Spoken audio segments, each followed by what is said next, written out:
you want to change the world, start off by making your bed. If you make your bed every morning, you will have accomplished the first task of the day.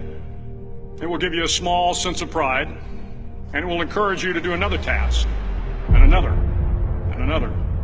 And by the end of the day, that one task completed will have turned into many tasks completed. Making your bed will also reinforce the fact that the little things in life matter. If you can't do the little things right, you'll never be able to do the big things right. And if by chance you have a miserable day, you will come home to a bed that is made. That you made. And a made bed gives you encouragement that tomorrow will be better. To pass SEAL training, there are a series of long swims that must be completed. One is the night swim. Before the swim, the instructors joyfully brief the students on all the species of sharks that inhabit the waters off San Clemente.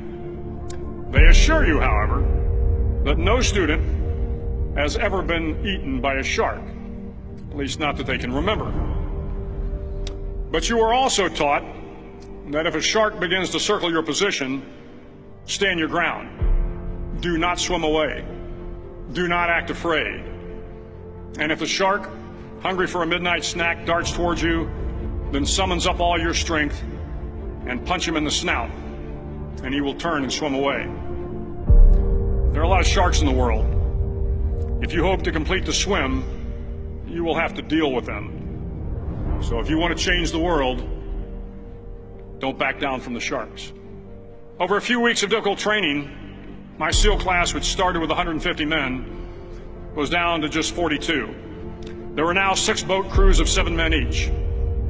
I was in the boat with the tall guys, but the best boat crew we had was made up of the little guys, the Munchkin crew, we called them.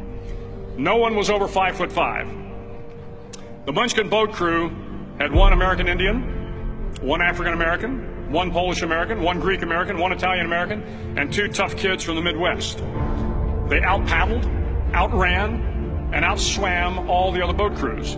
The big men in the other boat crews would always make good-natured fun of the tiny little flippers the Munchkins put on their tiny little feet prior to every swim.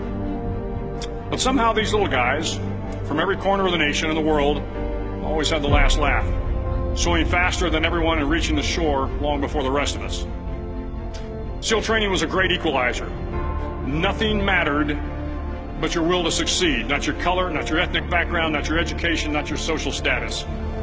If you want to change the world, measure a person by the size of their heart, not by the size of their flippers. The 9th week of training is referred to as Hell Week. It is 6 days of no sleep, constant physical and mental harassment, and 1 special day at the Mud Flats. The Mud Flats are an area between San Diego and Tijuana where the water runs off and creates the Tijuana Sloughs, a swampy patch of terrain where the mud will engulf you. It is on Wednesday of Hell Week that you paddle down to the Mud Flats and spend the next 15 hours trying to survive this freezing cold, the howling wind, and the incessant pressure to quit from the instructors. As the sun began to set that Wednesday evening, my training class, having committed some egregious infraction to the rules, was ordered into the mud. The mud consumed each man till there was nothing visible but our heads. The instructors told us we could leave the mud if only 5 men would quit. Only 5 men, just 5 men, and we could get out of the oppressive cold. Looking around the mud flat, it was apparent that some students were about to give up.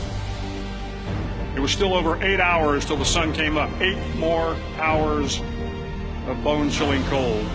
The chattering teeth and the shivering moans of the trainees were so loud, it was hard to hear anything. And then one voice began to echo through the night. One voice raised in song. The song was terribly out of tune, but sung with great enthusiasm. One voice became 2, and 2 became 3, and before long, everyone in the class was singing. The instructors threatened us with more time in the mud if we kept up the singing, but the singing persisted, and somehow the mud seemed a little warmer, and the wind a little tamer, and the dawn not so far away. If I have learned anything in my time traveling the world, it is the power of hope. The power of one person, a Washington, a Lincoln, King, Mandela, and even a young girl from Pakistan, Malala.